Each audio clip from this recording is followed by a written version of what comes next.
Think you were born with planets on the cusp between two signs? Well, think again.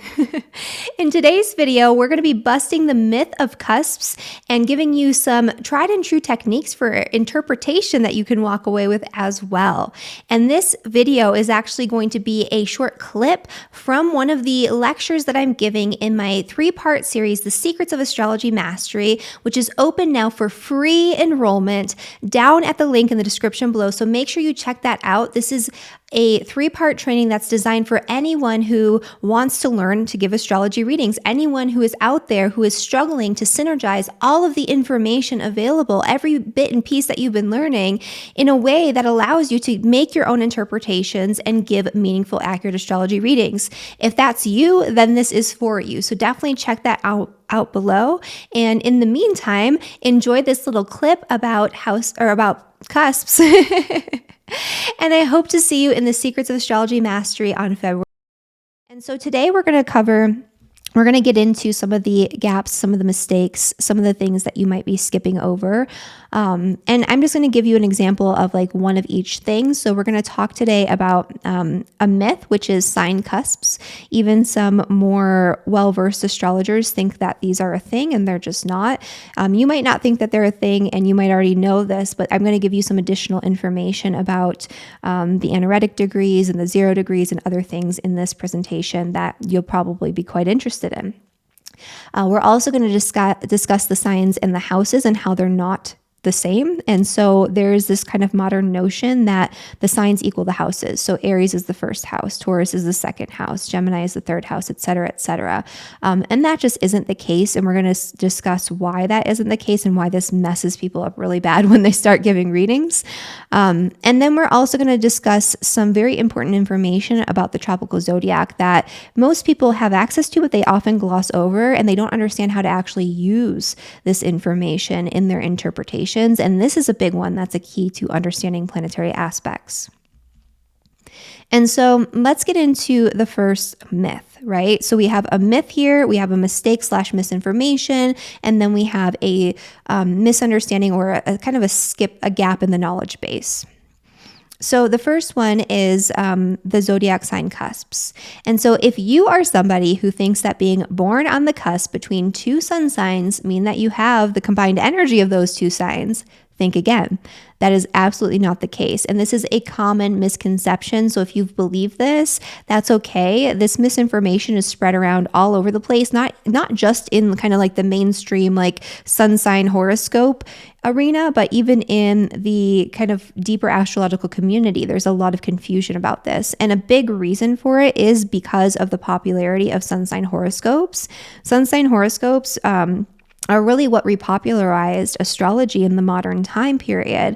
But there's an issue with this, right? They're kind of more broad, they're kind of more general. There's a lot of, it makes it so it's a little bit more simplistic, a little bit more basic, but it still has a place and it still does have some weight when it comes to predictions and forecasting, right?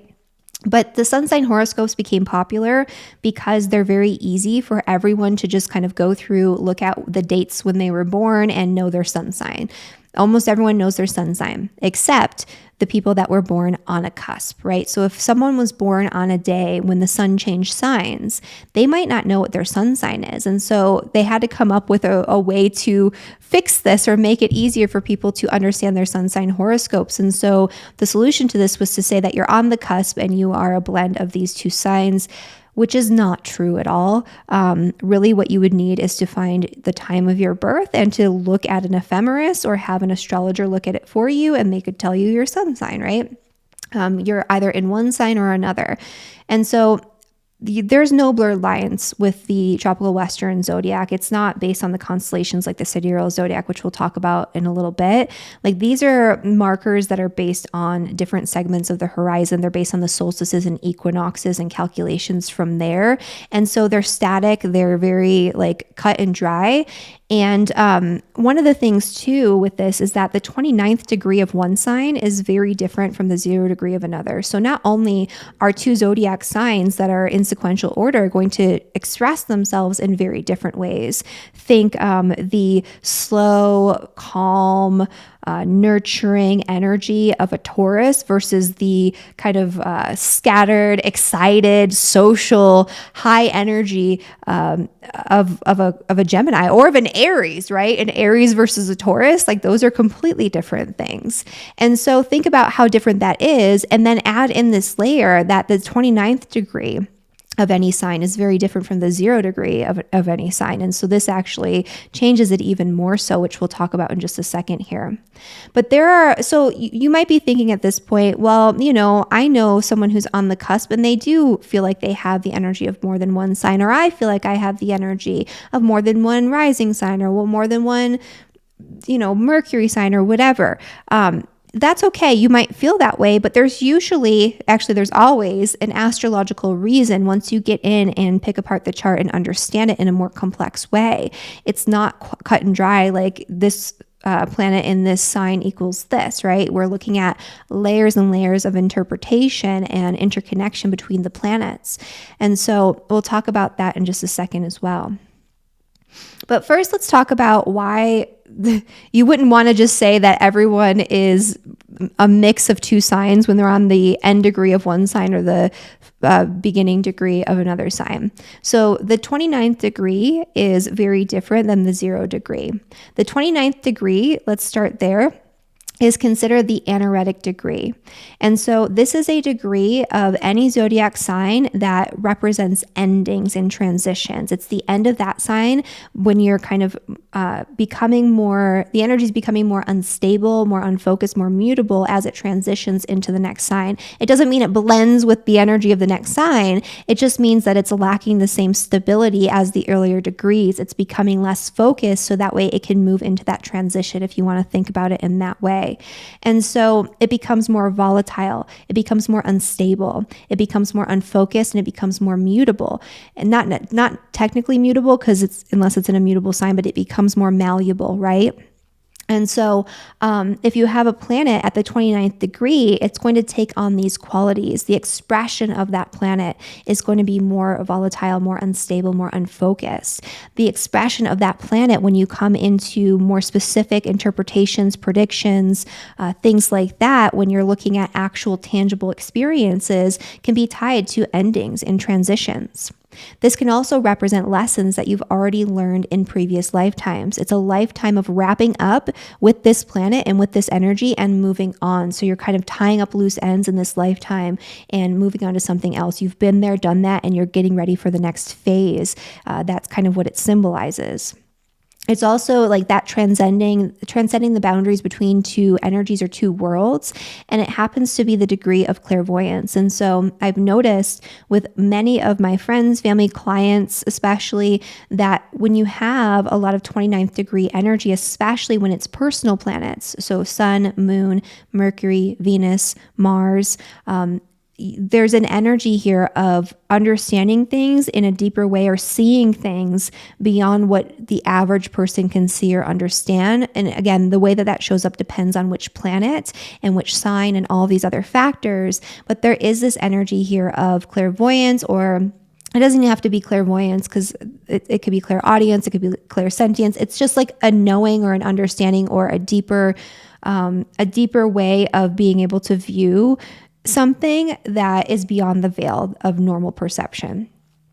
And so also with the 29th degree, it's considered to be a more difficult energy. And I've definitely seen that. Not only is it volatile, it's more sensitive and has that sort of psychic attunement, but it also is if you're looking into Hellenistic astrology and you utilize the bounds or the terms, it's always in the bounds of a traditional malefic planet, either Mars or Saturn. And so not only is it being influenced by the sign that it's in, the house that it's in, the fact that it's at the 29th degree, any planetary aspects that are being made to that planet, but it's also being influenced by the bounds that it's within, and it's in a malefic energy, right? So there's a slightly malefic, almost like a slightly malefic, like tint, or like layer on this where it makes it a little bit more difficult to deal with or to express. And so that's where the 29th degree comes in, right? So the 29th degree, you're going to see in a second, is very different than a 0 degree planet. And so this cusp thing is problematic for more than just the reason that, yeah, it's in one sign or it's in the other sign, and those signs have their own significations. And so the 0 degree. So let's talk about the 0 degree of any sign. So the 0 degree of any sign is the most focused, concentrated, and potent energy embodying the significations of that sign. It is like that sign supercharged, right? It represents new beginnings. And this could be an area where, in contrast to the 29th degree, where it's lessons you've already learned in previous lifetimes, and you're kind of like, you've been there, done that when it comes to those experiences, maybe not in this lifetime, but in others. This is a degree where the soul is young in that area of life. And this comes from one of my teachers, Lynn Coyner, who teaches medical astrology. She talks about these beginning and end degree planets. At the beginning degrees, there is this energy I've noticed of innocence or of being just naive with that planetary energy and what it represents and how it's being expressed through their chart and through their natal potential. And so it's a young area. The soul is young in that area of life, and it hasn't mastered that energy yet. It has to look to others for guidance. And so that's a big thing with that 0 degree as well. It's very focused. It's very straightforward and very basic. It is what it is, but it's also this energy of being young, being naive in some way, not really understanding things fully, jumping all in, maybe a little too hard and too fast because it's something that you haven't done before and you don't really know how to navigate, but it's like an area of almost like naive excitement. Like you don't know what's coming and you're excited about it and you want to engage with it, and you kind of cause issues by engaging a little too far or not really knowing the ins and outs just yet. And this one's interesting too, because in modern Western astrology, the decan system, which is based on the Vedic decan system, where basically you match up each sign. Each sign is broken up into 3 segments, and those 3 segments are based on the other signs in that same element. And so the first decan of each sign is the same energy as the sign itself. It's like a double energy. So an example of this would be in the sign of Aries. The first decan of Aries is Aries. It's ruled by Mars. The second decan of Aries is Aries Leo. It's ruled by the Sun. The third decan of Aries is Aries Sagittarius. It's ruled by Jupiter. And so when you have a planet that's in the first decan, it's going to be a double whammy of that energy. So it would be an Aries, Mars energy. And so add that to the fact that the 0 degree is the most focused, concentrated, and potent energy embodying that sign, the sign of Aries, right? If it is an Aries, add that double layer of Aries, Mars energy on top of that, and you have a super Aries, right? So we have going from this like mutable, malleable, transitionary energy that's a completely different sign that has its own significations, to the 0 degree of the next sign, which is like that sign but on steroids. And so these are big distinctions here. It's not something where you can be a little bit of both energies. They're very different things. And so I just kind of wanted to give an example here of what this would look like, and we'll talk a little bit more about this in a second. But let's say somebody was born, like someone had a baby in January and they were just born. And so this baby, they didn't know the birth time. And so they're like, oh, is it, they didn't catch the birth time for some reason. They're like, is it a Capricorn or is it an Aquarius? Well, if this baby was a Capricorn, the sun would be not only at the 29th degree, a little bit more malleable, a little bit more volatile. They might have a different type of consciousness or conscious awareness. And this would be a very psychic baby with the sun in a conjunction with Pluto, a very intense, very focused, very powerful, and very easily able to see behind the veil or see through things or see the truth of things already. But then add that to that 29th degree, this baby could be like a super psychic, right? This could be somebody who really gets things and can read between the lines in a way that's beyond just normal perception. And so you see how you have this here in this Capricorn. Also, it would be a very stern baby. Very hard to read, right? Because this would be a very closed off energy. It's Capricorn, it's Saturn ruled, and then there's that Plutonian energy. This is intense. Then you move into the 0 degree of the sign of Aquarius, and then all of a sudden you have this very Aquarian baby. Yes, there's still Pluto energy there, but it's a little bit different. It's an out of sign conjunction, and then you have the sun in the sign of Aquarius at this super concentrated, super focused energy where it's Aquarius on steroids, right? And so you have this sun in Aquarius where this baby is going to be not so rigid, not so focused on tradition. This is also a baby too who will grow up having this sense that they're always wrapping things up or kind of coming to an end of things in that area of Capricorn, which has to do with current structures, current paradigms, current conformity, the way things have been done for so long. This is more focused on that, on tradition, on I've been there, done that. I know that this is the way that it works versus the different types of structure that are created in the sign of Aquarius, which is more forward thinking, which is more not imaginative, but it's more of like an inspired genius energy where you're always thinking about innovation. That's the word that I'm looking for. It's an energy of innovation and creating new things out of the old. And so that's how this would be a little bit different there. But this baby would obviously be Aquarian, right? This would be a baby that's a little bit more, still there's a cold energy, right? It's a Saturn ruled sign, just like Capricorn, but they'd be very friendly, yet a little bit detached, a little bit aloof, a little more aloof than the average Aquarius because there's that Pluto energy there too.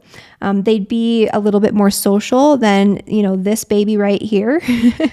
Also, you have the houses too, right? So this makes it jump from being in the 3rd house. So that actually could add some social layers to it, right? So that kind of brings in this Aquarian energy. It's like, oh, well, this baby is kind of social. They like to communicate. They like connections with others. But this baby here is social as well, but there's a little bit more of a focus or emphasis on family because we have the sun in the 4th house. So you can see that there's differences, right? One versus the other, it's not going to be the same. There's a million different reasons we could get into. So there's reasons why your friends, family, or clients might feel like they embody the energy of more than one sign. So first and foremost, it could be that the significations of their rising or moon sign is unknown or is being ignored. Chances are if they don't know their birth time, then they don't necessarily know their rising sign and they might not know their moon sign either. And so that could be a big part of why they're feeling like a Capricorn when they're an Aquarius or vice versa, or why they're feeling like an Aries when they're a Taurus or vice versa. They might have the moon in Taurus, even though their sun's in Aries. They might have the rising sign in Taurus, or they might have planets that rule these signs that are connected to their sun or that are connected to their rising or their moon sign. They could also have a stellium of 3 or more planets in a particular sign and identify with that energy very strongly, especially if they are the personal planets, sun, moon, Mercury, Venus, Mars. They might feel a lot of that energy and identify with a lot of it when they read the descriptions of that sign, because certain aspects of the way they engage with the world and interact with their reality are embodying the energy of that sign. They could also be born at night and have a more dominant lunar influence in their chart. So that's where we get into looking at things like sect, which is a Hellenistic concept that I do teach in the Cosmic Academy of Astrology, of course, and how different influences are changed for different planets as a result of sect. And so there are a lot of things here. The biggest thing I typically see, though, is that they have 1 or more planets in aspect with their natal sun. And so you'll see somebody like this one right here, who is a Capricorn, but maybe they feel like a Scorpio even, right? And so you can see how these things will play out because we have this Plutonian energy. Pluto's very closely associated through affinity with Scorpio. It's a very deep, broody, intense, focused, powerful energy. And then this person has that. Although this person has a lot of Capricorn, they'd probably feel like a Capricorn too. They have a stellium in the sign of Capricorn.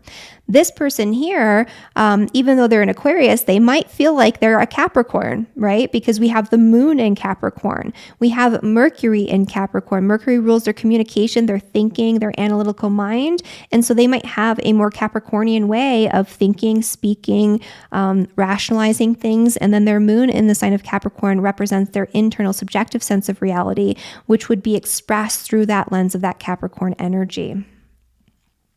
Okay. So that's the first myth that I wanted to bust here. And so let's get into the second, which is a little bit more of like a mistake or a misconception.